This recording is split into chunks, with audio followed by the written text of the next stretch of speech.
Hey everyone, I'm back with another update. In this episode, I'll cover news related to immigration and Minnesota. Of course, I'll end with the noteworthy tidbits. 8 Democrat states were caught spending at least $1.8 billion on illegal aliens' health care, and CMS Administrator Dr. Oz revealed that there was a sevenfold increase in hospice in Los Angeles County alone.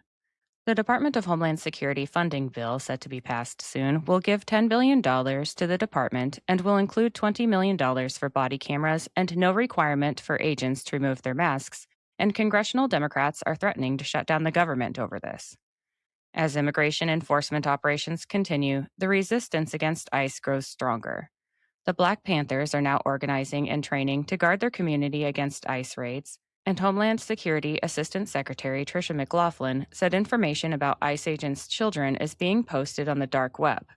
ICE lawyers are being stalked on their way home from work, and ICE agents are now taking photos of their harassers and stalkers to be submitted for investigation and potential criminal charges. Let's shift to news out of Minnesota, which is mostly a continuation of the immigration and anti-ICE theme. Department of Justice official Alina Habba said RICO charges are being considered for the anti-ICE riot funders, and the FBI launched an investigation into Renee Good's partner on whether the two impeded and assaulted the Minneapolis ICE agent who shot Good. The Department of Homeland Security announced 3,000 illegal aliens have been arrested in Minnesota so far, including several convicted of sexual assault and homicide. The Department of Justice launched an investigation into Don Lemon and other anti-ICE leftists who stormed a church in Minneapolis, as Don Lemon is reportedly caught admitting his intent to violate the FACE Act. Pastors nationwide are calling for criminal charges against Don Lemon and others for that exact reason, and Assistant Attorney General Harmeet Dillon said prosecutors arrived in Minneapolis to investigate these alleged FACE Act violations. Dillon also said that Don Lemon is not protected from the FACE Act charges, and the funders and organizers of this stunt are being hunted and will face criminal charges as well. Deputy Attorney General Todd Blanche confirmed prison time for these people is being aggressively pursued, and that Don Lemon does not have a get-out-of-jail-free card just because he claims to be a journalist. Minnesota Attorney General Keith Ellison is facing more calls to resign after he endorsed the mob that stormed the church, and more has come out about those involved. One of those who terrorized Christians, including children, in the church is a St. Paul school board member, and another is the same man who followed, harassed, and attacked National Guardsmen in Washington, D.C. A woman who used to be the head of the Black Lives Matter movement was also involved, as well as a man who is traveling state to state for crap like this. President Trump said DHS and ICE need to start talking about the murderers and other criminals they're capturing, resulting in a safer country and saving innocent lives.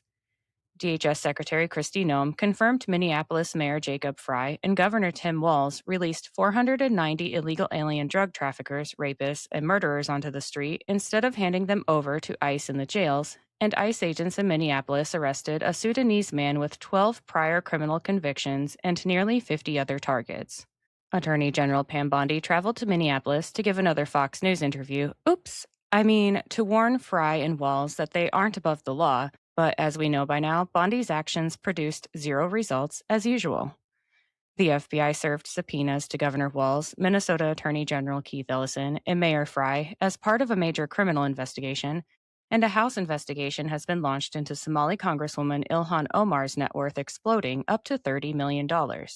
Speaking of shady business, Vice President Vance revealed the White House confirmed that only 12% of our foreign aid went to the people who needed it, and bombshell footage found that judges in Ohio can be bought with bribes to keep migrants in the United States.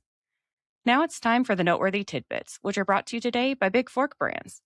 Let me tell you about them quick. Sometimes I get on a roll cleaning or gardening, and I need a boost but don't have time for a meal. Big Fork Brand's pork jerky is the perfect choice to keep my momentum, offering high-protein snacks for on-the-go energy boosts. Not only do they offer pork jerky, but they also make pork sticks, bacon sausage, bacon hot dogs, and burger and hot dog sauces. Products come in a variety of delicious flavors, including Thai green curry and maple and brown sugar for the meat options, and gangster and Chicago fire for the sauces. I personally think the original flavor of the pork jerky hits just right after tackling a big chore. It's a little salty and very flavorful. My discount code gives you 20% off your entire order, and it's currently the best deal available.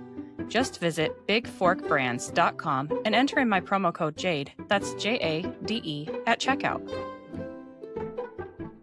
All right, let's get back to the tidbits. President Trump announced that Mark Rutte, the Secretary General of NATO, called him concerning Greenland, and they agreed to meet with various parties regarding this in Davos, Switzerland, while there for the World Economic Forum. Canadian Prime Minister Mark Carney said he stands against the United States taking Greenland, and Treasury Secretary Scott Bessent said that any European country that sent troops to Greenland in reaction to Trump will be slapped with 10% tariffs starting February 1st. Elon Musk donated $10 million to Nate Morris to replace Mitch McConnell in Kentucky in this year's election. Congress is considering making daylight savings time year-round.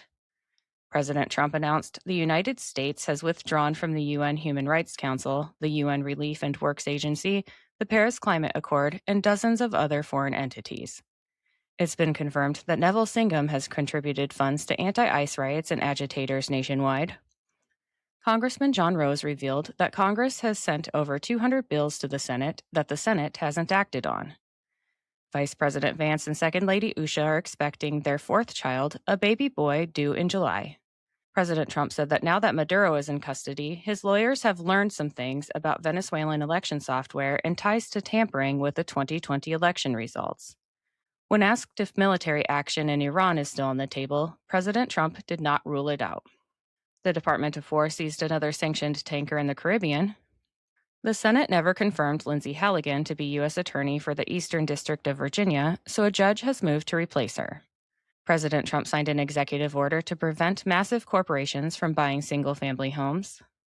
Office of Management and Budget Director Russ Vought launched an investigation into all federal dollars sent to Democrat states and Washington, D.C. amidst rampant fraud. Lastly, President Trump called on Senate Majority Leader John Thune and Speaker Johnson to codify mass amounts of his executive orders this year. That's all I have for today. I'll be back with another update soon. Until then, please like, subscribe, and share this podcast, and follow me on Instagram and X at Shades of Jade Pod. Thank you for listening, and have a great day.